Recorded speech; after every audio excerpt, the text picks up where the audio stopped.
کیونکہ اللہ کا نور کبھی پیدا نہیں ہوا. اللہ کا نور ابدی ہے، قدیمی ہے، اول ہے، اس کی کوئی پیدائش نہیں ہے. اور آپ نبی کو اسی نور کا حصہ جو لوگ مانتے ہیں، آپ میں سے بعض وہی میلاد کے منکر ہیں. ہم تو رسول اللہ کی یوم پیدائش پیر کے دن روزہ رکھنے کے قائل ہیں. ہم تو اس طرح میلاد منانے کے قائل ہیں جس طرح رسول اللہ نے منایا. میں پیر کو پیدا ہوا، میں پیر کو روزہ رکھتا ہوں. ہم اس طرح کے میلاد منانے کے قائل نہیں ہیں. اگر آپ ہمیں لاکھ مرتبہ یہ دعوت دیں کہ مسجدوں کو چھوڑ کر اللہ کے سجدوں کو اور رسول اللہ کی سنت کو چھوڑ کر باہر ڈھول کی تھاپ کے اوپر رقص کیا جائے، جلوس نکالے جائے بھنگڑے کے، جس نبی نے یہ کہا ہو عورت خوشبو لگا کے صرف اس نیت سے گھر سے باہر نکلے کہ لوگ اس کی طرف متوجہ ہو جائیں، فہی زانیہ، وہ ایسے ہی ہے جیسے وہ زانیہ ہے، اگرچہ اس کے اوپر حد نہیں لگے گی. آپ اسی عورت کو ڈیکوریشن پیس بنا کر معاذ اللہ اسی رسول عربی کے جلوس میں ماڈل بنا کر حور آ گئی ہے. کیسے کیسے ڈرامے نہیں ہوئے. رسول اللہ صلی اللہ علیہ وسلم عقائد کی اصلاح کے لیے بھی آئے تھے، اعمال کی اصلاح کے لیے بھی آئے تھے. عمر بن جموح نے اس کا عقیدہ آپ نے سنا ہوگا واقعہ، محمد معاذ خلاد نے کس طرح اپنے باپ کا عقیدہ درست کیا. باپ باروب تھا. رسول اللہ صلی اللہ علیہ وسلم عقائد کی اصلاح کے لیے بھی آئے تھے. لوگوں کی عبادت سے نکل کر اللہ کی عبادت کی طرف آ جاؤ. ان تینوں بھائیوں نے بھی پلان کیا، ہمارا باپ تو یہ بت کی پوجا نہیں چھوڑتا، کیا کیا جائے. بت کو اٹھایا، گندے کنویں میں گرائے، پھر اٹھایا، پھر گرائے. باپ جاتا کنویں سے نکالتا. 6 مرتبہ یہ واقعہ ہوا، 5-6 مرتبہ. 7ویں مرتبہ ایک مرا ہوا کتا بھی بت کے ساتھ گرا ہے. یہ عقائد کی اصلاح بھی ہوتی ہے. عمر بن جموح نے اس دن کتے کے ساتھ جب اپنے معبود کو دیکھا تو دل کے اوپر چوٹ پڑ گئی. کہا تو اپنے آپ کو اس گندے کچرے میں گرنے سے نہیں بچا سکتا تو عمر بن جموح کو کیسے بچائے گا. آپ کو کس نے مغالطہ ڈال دیا. جو خود بیمار ہونے والے، جو خود مریض، جو خود مر جانے والے، جو خود دنیا سے چلے جانے والے. کرونا کے واقعات بھول گئے ہو.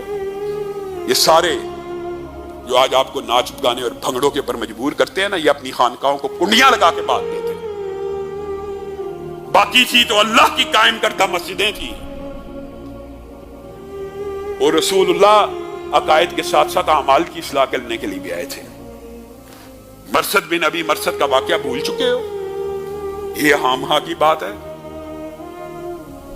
کہ اعمال رسول اللہ نے بتائے کوئی نہیں، دین مکمل بتا کے گئے ہیں. کسی بندے کے ذہن میں اگر یہ مغالطہ ہے کہ رسول اللہ نیکیوں کا کوئی کام بتلائے بغیر دنیا سے چلے گئے، اللہ کی قسم اور رسول اللہ پہ پورے کا پورا ایمان نہیں لایا. اس نے دین کو سمجھا نہیں. وہ معاذ اللہ رسول اللہ کے اوپر یہ الزام لگا رہا ہے رسول اللہ یا کوئی چیز چھپا کے چلے گئے یا علم میں تھی تو بتا کے نہیں گئے. یہ دونوں باتیں قرآن پاک کے خلاف ہیں. بلغ ما انزل الیک، اللہ کہہ رہا ہے جو تیرے پر نازل ہوگا تیرے پہ بتانا فرض ہے. رسول اللہ نے اس فرض کو پورا کیا.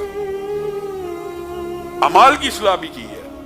مرشد اللہ کے رسول، میں آپ کے ہاتھ کے اوپر اسلام کو قبول کرنا چاہتا ہوں، لیکن میرے پاس کوئی ہنر نہیں ہے.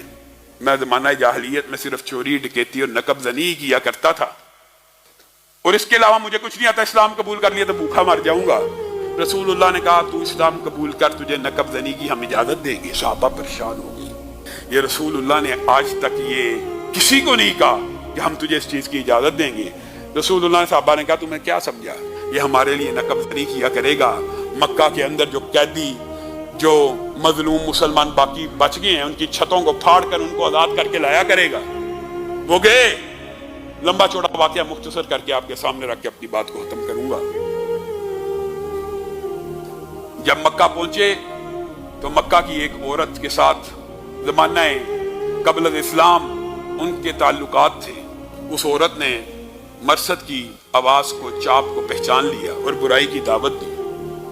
مرثد نے کہا ٹھیک ہے، تو بڑی پیاری تھی مجھے، تو بڑی خوبصورت تھی، میں تیرے سے شادی بھی کرنا چاہتا تھا. اور یہی وہ مرثد ہے جن کے لیے قرآن پاک میں آیت بھی نازل ہوئی تھی، رسول اللہ سے اجازت لے تیرے میں اس سے شادی کروں. اللہ نے کہا نہیں، زانیہ کا نکاح اگر ہوگا تو زانی سے ہوگا. یہ آیت مرثد بن ابی مرثد کے حق میں اتری تھی کہ اللہ تعالیٰ نے ان کو مومن مان لیا. الفاظ کیا تھے جس کی وجہ سے مانا؟ اور جو فضیلت ملی کس وجہ سے ملی؟ اعمال کی اصلاح سے.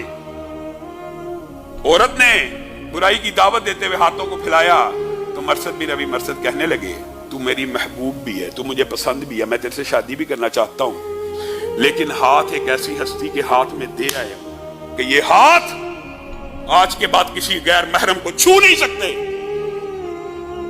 میں نے اور آپ نے دین کو کیا سمجھا؟